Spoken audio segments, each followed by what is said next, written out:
घरी सांगायची की कॉलेजला जात आहे, पण ती तिच्या प्रियकराच्या गाडीवर जाऊन प्रियकरासोबत दिवसभर. एक दिवस तिला तिच्या वडिलांनी बघितले. नमस्कार मित्रांनो, स्वागत आहे तुमचं आमच्या चॅनलमध्ये. तुम्ही जर अजून आमचं चॅनल सबस्क्राईब केलं नसेल तर प्लीज चॅनलला सबस्क्राईब नक्की करा. स्नेहल ही घरातील एकुलती एक मुलगी. तिचे खूप लाड होत असे. तिला शहरातील एका चांगल्या कॉलेजमध्ये शिकायला टाकले होते. तिच्या घरची परिस्थिती एवढी चांगली नव्हती की तिला शहरातील चांगल्या कॉलेजला पाठवायला, पण तरीही तिला एका चांगल्या कॉलेजला तिच्या घरच्यांनी पाठवले. स्नेहल खुश होती की तिला एका चांगल्या कॉलेजला तिच्या घरच्यांनी पाठवले. घरच्यांना तिच्याकडून खूप अपेक्षा होत्या की मुलगी नाव मोठं करेल, पण या सर्व अपेक्षा पूर्ण होताना दिसत नव्हत्या. तिची ओळख कॉलेजमध्ये अमर सोबत झाली आणि तेव्हापासून तिचं मन भटकलं होतं. अमर हा चांगल्या घरचा होता. त्याच्याकडे यायला जायला गाडी होती.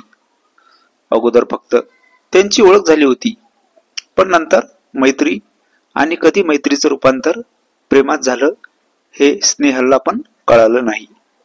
एक दिवस तर अमर स्नेहलला म्हणाला, आपण बाहेर जाऊया कुठेतरी.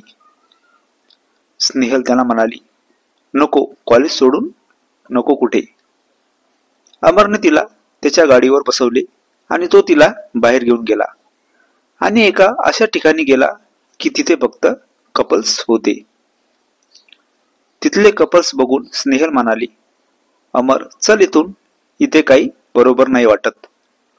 अमर तिला घेऊन तिथेच एका कोपऱ्यात बसला आणि तो स्नेहलचा अगोदर तर त्याला नकार होता, पण नंतर ती काही नाही बोलली आणि ते तिथेच बाकी कपल्स सारखं.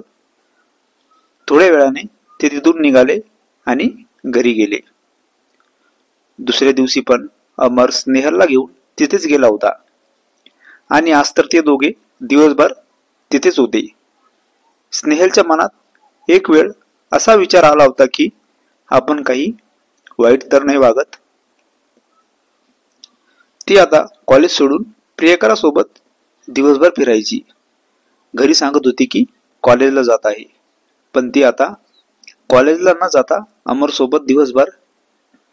स्नेहल हे विसरली होती की तिच्या घरची परिस्थिती एवढी चांगली नसताना सुद्धा तिला शहरातील एका चांगल्या कॉलेजला घरच्यांनी पाठवले होते आणि ती घरी सांगत होती कॉलेजला जात आहे आणि दिवसभर अमर सोबत. काही कामानिमित्त स्नेहलचे वडील तिथून जात होते आणि त्यांना स्नेहल अमर सोबत दिसली. त्यांना तर धक्का बसला, कारण त्यांची मुलगी एका मुलासोबत अशी फिरत होती की एक वेळ तर त्यांना विश्वास बसला नव्हता की आपली मुलगी असं करेल, पण प्रत्यक्षात तसं होतं. त्यांना आता कॉलेजमधून सुद्धा फोन आले होते की स्नेहल तर खूप दिवसापासून कॉलेजला नाही. तिच्या वडिलांना खूप मोठा धक्का बसला होता, कारण त्यांनी कसल्या परिस्थितीमध्ये तिला शिकवत होते हे फक्त त्यांनाच माहित होतं आणि मुलगी असं करेल हे त्यांना सहन झालं नाही आणि त्यांची मानसिकता आता बिघडली होती. या कथेतून एकच सांगायचं आहे की मुलींनी विचार करावा की त्यांचे आई वडील काय कष्ट करतात आणि त्यांना कसं शिकवतात हे फक्त त्यांना माहीत असतं, पण मुलींनी कधीही त्याचा गैरफायदा घेऊ नये. ही कथा पूर्णपणे काल्पनिक असून वास्तविक जीवनाशी काहीही संबंध नाही.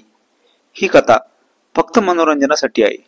मित्रांनो, कथा आवडल्यास चॅनलला सबस्क्राईब करा.